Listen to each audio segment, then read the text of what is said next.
একটা গ্রামে মোহন নামের খুবই গরিব একটা ছেলে থাকতো। মোহনের সাথে তার বাড়িতে তার বউ আশা আর তার 5 বছরের মেয়ে নিধি থাকতো। মোহন একটা মজদুর ছিল যে সারা দিন পরিশ্রম করে নিজের পরিবারকে পালন পোষণ করত। একদিনের কথা, আশা বাড়ির কাজে ব্যস্ত ছিল। তক্ষুনি মোহনের বন্ধু রমেশ বাড়িতে আসে আর আশার কাছে চলে আসে। কি হয়েছে রমেশ, তুমি এত ঘাবড়িয়ে আছো কেন? সবকিছু ঠিক আছে তো? আপনার জন্য একটা খারাপ খবর আছে দিদি। কি বলছো তুমি? আমাকে তাড়াতাড়ি বলো, আমার খুব ভয় করছে। আমি আর মোহন গ্রামের জমিদারের বাড়িতে মজদুরি করছিলাম। হঠাৎ করেই মোহনের ছাদ থেকে পাটা স্লিপ করে যায় আর ও মাথায় ইট নিয়েছিল আর ও ছাদ থেকে পড়ে যায়। রমেশের কথা শুনে আশা কাঁদতে কাঁদতে বলে, মোহনের কিছু হয়নি তো? ও ঠিক আছে তো? জমিদার বাবু সঙ্গে সঙ্গে ডাক্তারের কাছে মোহনকে নিয়ে গেছে, কিন্তু ডাক্তার বলল যে মোহনের পায়ে খুব খারাপভাবে চোট লেগেছে। আপনাকে এই মুহূর্তে আমার সাথে হসপিটালে যেতেই হবে। হে ভগবান, এসব কি হলো? আমার পরিবারের খরচা কে চালাবে? এখন সবকিছু কিভাবে হবে? আমার কাছে তো এত টাকাও নেই যে আমি হাসপাতালের বিল চোকাবো। আমি কি করব? চিন্তা করবেন না, হাসপাতালের সমস্ত খরচ জমিদার বাবু দেবেন। আপনি শুধু আমার সাথে এখন হাসপাতালে চলুন। আশা রমেশের সাথে হাসপাতালে চলে যায়। কিছুদিন পর মোহন ক্রাচ নিয়ে হাঁটতে হাঁটতে নিজের বাড়িতে আসে আর নিজের বউ আর বাচ্চাকে দেখে কাঁদতে শুরু করে। তোমার দুঃখে শেষ নেই আশা। যবে থেকে তোমার সাথে আমার বিয়ে হয়েছে আমি তোমায় কোনোদিনও ভালোভাবে রাখতে পারিনি, আর এখন তো ভবিষ্যতের আশাও দেখছি একেবারে শেষ হয়ে গেল। এরকম বলো না গো, তুমি জীবিত আছো এটাই অনেক কিছু। আরে কে আবার কেউ বেঁচে থাকা বলে নাকি আশা? আমাকে আজীবন এখন খুঁড়িয়ে খুঁড়িয়ে চলতে হবে। আরে আমি তো এখন গিয়ে এক গ্লাস জল পর্যন্ত খেতে পারবো না। সংসারের খরচটা কি করে চলবে? আমার তো স্বপ্ন ছিল যে আমাদের মেয়েটাকে পড়াশোনা করিয়ে অনেক বড় অফিসার তৈরি করব। এখন এসব কি করে হবে? সাহস রাখো গো, আমি আছি তো। আমরা আমাদের স্বপ্ন নিশ্চয় পূরণ করব। আমাদের মেয়ে নিধিকে ভালো শিক্ষা দেব। কিন্তু এই সব কিছু কি করে হবে আশা? তুমি তো জানোই যে আমি আর কোনো কাজ করতে পারবো না। তুমি কাজ করতে পারবে না, কিন্তু আমার হাত পা তো ঠিকঠাক আছে না? ছোটবেলায় আমি আমার মাকে সেলাই করতে দেখেছিলাম, আর আমার শুরু থেকেই সেলাই কড়াইয়ের খুব শখ ছিল। আমার মা আমাকে সেলাই করতে শিখিয়েছেন। আজ থেকে আমি গ্রামের লোকেদের কাপড় সেলাই করব। আস্তে আস্তে সব ঠিক হয়ে যাবে গো। আর এরকমটাই হলো।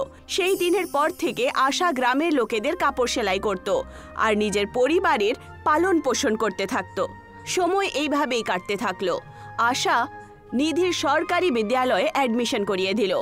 ও সকাল থেকে বিকেল অবধি কাপড় সেলাই করত আর তারপর রান্না বান্না করত, আর রাত্রিবেলা ও নিজের মেয়েকে 2 ঘন্টা পড়াশোনা করাতো। এইভাবেই 10 বছর কেটে যায়। নিধি এখন 15 বছরের হয়ে গেছিল। নিধি হাই স্কুলে টপ করেছিল। দেখো মা, আমি হাই স্কুলে টপ করেছি, আর এইসব তোমার পরিশ্রমেরই ফল। না বাবু, আমি তো শুধু নিজের কর্তব্য করেছি। সত্যি তো এটা যে এটা তোর সারা দিনের পরিশ্রমেরই ফল যে তুই হাই স্কুলে টপ করেছিস। আমার স্কুলের প্রিন্সিপাল কাল তোমাকে ডেকেছে, উনি তোমার সাথে কথা বলতে চাইছেন। একবার গিয়ে তুমি প্রিন্সিপালের সাথে কথা বলে এসো। পরের দিন আশা নিধির সাথে স্কুলের প্রিন্সিপালের অফিসে যায়। প্রিন্সিপাল সরোজ বর্মা আশাকে দেখে খুশি হয়ে বলে ওঠেন, আরে কি ধরনের কথা বলছেন আপনি? আপনার মেয়ে তো টপ করেছে, আর এই খুশিতেই তাকে স্কলারশিপ দেওয়া হচ্ছে। আপনার মেয়ে ফার্স্ট ইয়ার এখান থেকে কিছু দূরের স্কুলে পড়বে। আপনি কি জানেন, কলেজে পড়ার স্বপ্ন প্রত্যেক স্টুডেন্টের হয়, কিন্তু কোনো স্টুডেন্টেরই ওখানে অ্যাডমিশন সহজে হয় না। এটা তো আমার জন্য খুবই খুশির কথা। আপনার স্বপ্ন ছিল যে আপনার মেয়ে ভালো স্কুলে পড়ুক। আমার বিশ্বাস যে একদিন আপনার মেয়ে বড় কিছু একটা করবেই। এই সব তো আপনার পরিশ্রমেরই ফল আশাজি। সমস্ত গ্রাম জানে যে আপনি সারা দিন পরিশ্রম করে কাপড় সেলাই করেন, আর দেখবেন আপনার পরিশ্রম কখনো বিফল যাবে না। নিধি খুশি হয়ে নিজের মায়ের সাথে বাড়িতে আসে। কিছু মাস পর নিজের ক্লাসে বসেছিল, আর তক্ষুনি কিরণ নামের একটা মেয়ে নিধির কাছে এসে বলে, হাই, আমার নাম কিরণ। তুমি কি স্কুলে নতুন এসেছো? হ্যাঁ, আমি এই স্কুলে নতুন, আর আজ আমার first day. Nice, very nice. তুমি কোত্থেকে এসেছো? আর এর আগে তুমি কোথায় পড়তে? আমি এর আগে সরস্বতী বিদ্যা মন্দিরে পড়তাম। হোয়াট? তুমি সরকারি স্কুলে পড়তে, যেখানে আশেপাশে অনেক নোংরা রাখা থাকে? এমনিতে তোমার বাবা কি করে? উনি বিকলাঙ্গ। আমার মা কাজ করে। আমার মা খুব ভালো কাপড় সেলাই করেন। নিধির কথা শুনে কিরণ সহিত সমস্ত ক্লাস নিধির ওপরে হাসে। বুঝতে পেরেছি, তুমি নিশ্চয়ই স্কলারশিপের দ্বারা এই স্কুলে পৌঁছেছো, নয়তো তোমার কথা শুনে মনে হচ্ছে যে তোমার মা বাবার সাধ্য তো সরকারি স্কুলে পড়ানোরই হবে। এনিওয়ে, এখান থেকে ওঠো আর গিয়ে পেছনের সিটে বসে পড়ো। এই সিটটা আমার, আর এখানে শুধু আমিই বসি। নিধি বেচারি চুপচাপ উঠে সবচেয়ে পেছনের সিটে বসে পড়ে। আর তক্ষুনি ওখানে ক্লাস টিচার ক্লাসে চলে আসেন আর নিধির দিকে তাকিয়ে বলে, তোমার নিউ অ্যাডমিশন, তাই না? নিধির বলার আগেই কিরণ ওই ক্লাস টিচারকে বলে, হ্যাঁ টিচার, ওর নিউ অ্যাডমিশন। আর এর আগে ও সরকারি বিদ্যালয়ে পড়তো। স্কলারশিপের দ্বারা এই স্কুলে অ্যাডমিশন হয়েছে ওর। কিছুক্ষণ পর ওখানে ওই স্কুলের প্রিন্সিপাল চলে আসেন আর ক্লাসের বাচ্চাদের দিকে তাকিয়ে বলেন, আমাদের স্কুলে আজ নিধি নামের একটা মেয়ের নিউ অ্যাডমিশন হয়েছে। নিধি এই বছর হাই স্কুলে টপ করেছে। আপনাদের সবার নিধির কাছ থেকে শেখা উচিত। আপনাদের শেখা উচিত যে জীবনে এরকম কিছু করা উচিত যে তোমরা তোমাদের মা বাবার উপরে বোঝ না হও। নিধিকে অনেকগুলো ভালোবাসা দাও আর ওকে বিরক্ত করবে না, যেটা তোমরা প্রত্যেক নতুন বাচ্চাদের সাথে করো। এইটুকু বলে প্রিন্সিপাল ওখান থেকে চলে যান। প্রিন্সিপালের কথা শুনে ক্লাস টিচার আর কিরণ অদ্ভুত রকমের মুখ বানায়। বুঝতে পারছি না যে আসলে এই স্কুলের প্রিন্সিপালের হয়েছেটা কি। আমাদের স্কুল আশেপাশের এলাকায় টপ কনভেন্ট স্কুল, কিন্তু তা সত্ত্বেও এখানকার প্রিন্সিপাল ভিখারিদের বাচ্চাদেরকে অ্যাডমিশন দিয়ে দেন আর তাদেরকে আমাদের সহ্য করতে হয়। সেই দিন নিধি কাঁদতে কাঁদতে নিজের বাড়িতে মাকে বলে, আমি স্কুলে পড়তে চাই না। তুমি জানো না আজকে আমার স্কুলে কত অপমান হয়েছে। কি হয়েছে বাবু, তুই কাঁদছিস কেন? স্কুলে কি তোর সাথে কেউ কিছু করেছে? ওখানকার প্রিন্সিপাল কিছু বলল? না মা, ওখানকার প্রিন্সিপাল তো খুব ভালো, কিন্তু আমাকে কিরণ নামের একটা মেয়ে খুব অপমানিত করেছে। আর আমার ক্লাস টিচারও তারই সাথ দিল। গরিবদের কি ভালো স্কুলে পড়ার কোনো অধিকার হয় না মা? তুই ওদের কথায় ধ্যান দিস না বাবু। যেই লোকেরা অন্যদের উপহাস করে ভবিষ্যতে ওরা নিজেদেরই উপহাস হয়ে যায়। আর যারা উপহাস হয়েও সামনেওয়ালার ইয়ার্কিকে ইগনোর করে না, তারা নিজের উদ্দেশ্যে একদম অটল থাকে আর সেই বাচ্চারাই ইতিহাস বানায়। সময় এইভাবেই কাটতে থাকে। কিছুদিন পর সেই স্কুলে অ্যানুয়াল ফাংশন ডে হয় আর স্কুলের দ্বারা অ্যানাউন্সমেন্ট করা হয় যে অ্যানুয়াল ডেতে সমস্ত মেয়েরা লেহেঙ্গা পরে আসবে। কিন্তু আশার কাছে এত টাকা ছিলই না যে সে নতুন কাপড় পরে নিজের মেয়েকে দেবে। মা, অ্যানুয়াল ডেতে আমার যাওয়াটা খুবই জরুরি, কিন্তু ওখানে বিনা লেহেঙ্গাতে এন্ট্রি পাবো না। কি করব মা? আমি যদি অন্য ড্রেস পরে যাই তাহলে লোকেরা আমাকে নিয়ে ঠাট্টা করবে। নিধির কথা শুনে প্রথমবার আশা ভেতর থেকে ভেঙে পড়ে আর সে চুপচাপ বাড়ির বাইরে চলে যায়। আশা খুব টেনশনে ছিল। হাঁটতে হাঁটতে ও অনেক দূর জঙ্গলে চলে যায়। তার চোখ দিয়ে জল ক্রমাগত বয়ে চলছিল। তখনই তার নজর পড়ে পুকুরের ওপর, যেখানে একটা কুমির একটা আহত হরিণের পেছনে যাচ্ছিল।